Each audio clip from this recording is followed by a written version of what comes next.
안녕하세요. 차원영입니다. 이번 주제는 세 번째 주제로 인공지능 강대국으로 가는 길을 살펴볼 것인데요. 지금은 클라우드 시대라 인공지능도 클라우드 AI로 인공지능 2.0 시대이죠. 설명하고 쌍방향으로 대화할 수도 없는, 여러 사람과 대화할 수 없는 인공지능이죠. 그래서 교실에서는 사용할 수 없죠.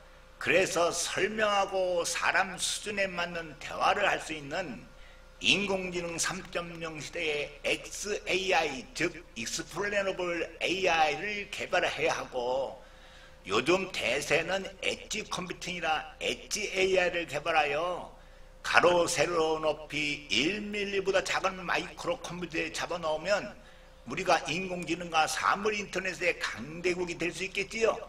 여기에 클라우드와 엣지를 연결하는 비즈니스 모델을 개발하고 구축한다면 정말 강한 벤처기업 또는 기업이 되겠지요. 또한 블록체인을 접목한다면 금상첨화가 된다는 것으로 마무리하도록 하겠습니다. 감사합니다. 오늘은 인공지능 강대국으로 가는 길의 네 번째 소개로, 내용은 짧지만 10분이 넘어갈 수가 있어요. Explainable AI, 즉 XAI를 살펴볼 건데요. 설명 가능하고 쌍방향으로 의사소통적 대화할 수 있고, 워드나 PPT처럼 누구나 쉽게 사용할 수 있는 인공지능을 개발해야죠. 지금의 인공지능은 이것이 고양이입니다 하면 더 이상 설명을 안 해주고 끝입니다. 그러나 설명 가능한 인공지능에서는 이것은 고양이라고 제가 판단했는데요. 그 이유는 털이 있고 수염이 있고 발톱이 있고 이러한 특징들을 가지고 있어요 라고 하면서 여기에 이미지나 애니메이션이나 3D로 보여주면서 설명을 해주자는 것이죠. 미국의 국방연구소인 다파가 2021년 4월까지 컴퓨터 모델을 연구 개발하는 것으로 2017년 5월부터 개발하기 시작했는데, 금액만 700억 정도 투입되는 프로젝트입니다. 너 왜 그것을 했지? 그러면 사용자한테 이제 설명을 해주면 사용자가 그 이유를 알겠다. 야, 그 외에 다른 방법은 없어? 이렇게 또 물어보면 그것을 설명을 해줌으로써 왜 그 다른 것을 추천했는지 알겠다. 이렇게 설명해주면 쌍방향으로 의사소통하는 것이죠. 지금의 인공지능은 어떻게 학습하는지 우리 인간들이 모릅니다. 여기 보면 박스 친 것이 보라색으로 우리가 모르는 인공지능의 학습 방법입니다.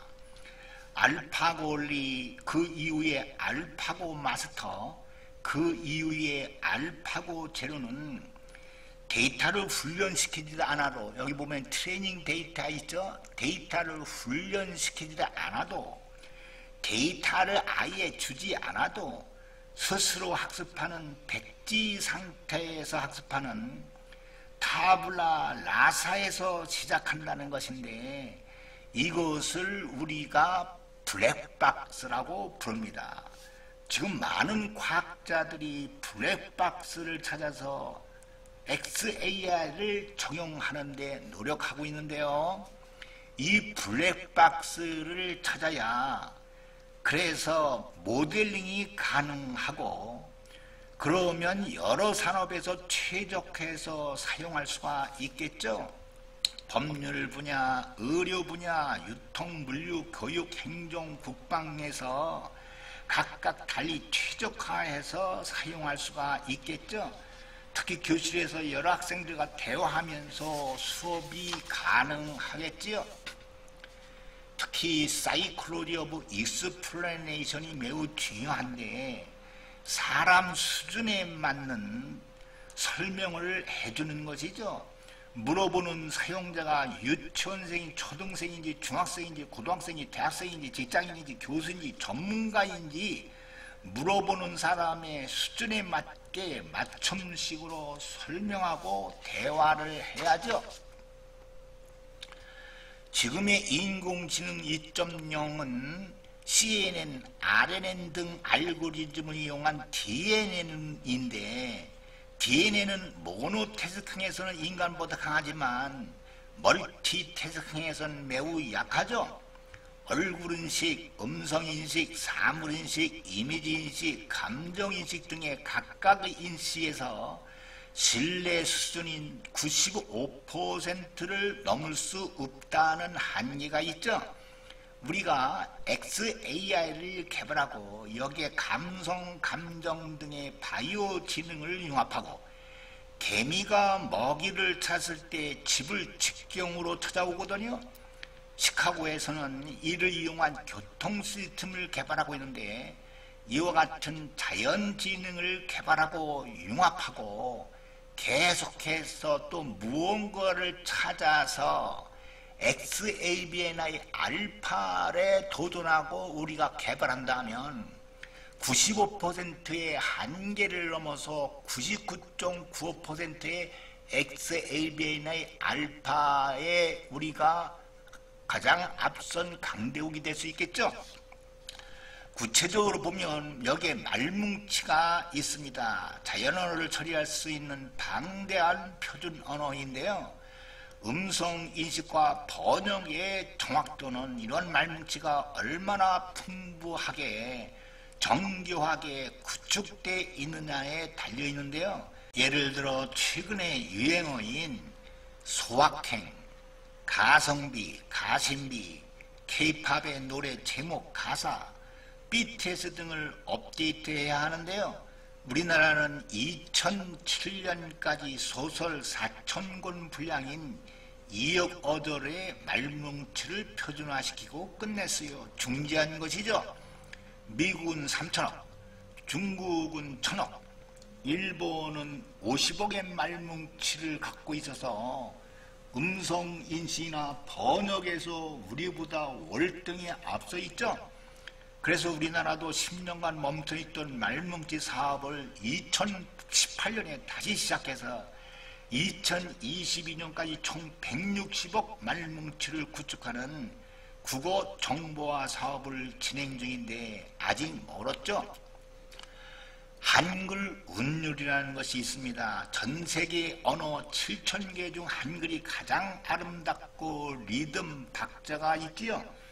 이것을 콩나물 악보를 만들면 전 세계 언어를 표준화시킬 수 있고 음성인식과 번역에 사용할 수 있는데 충남대 국어과의 정원수 교수가 지금 노력하고 있습니다. 그 다음 이제 언어 유전자인 박스 B2가 있는데 최근에 지역적으로 관련 유전자들이 진화되었다는 사실이 밝혀졌는데요.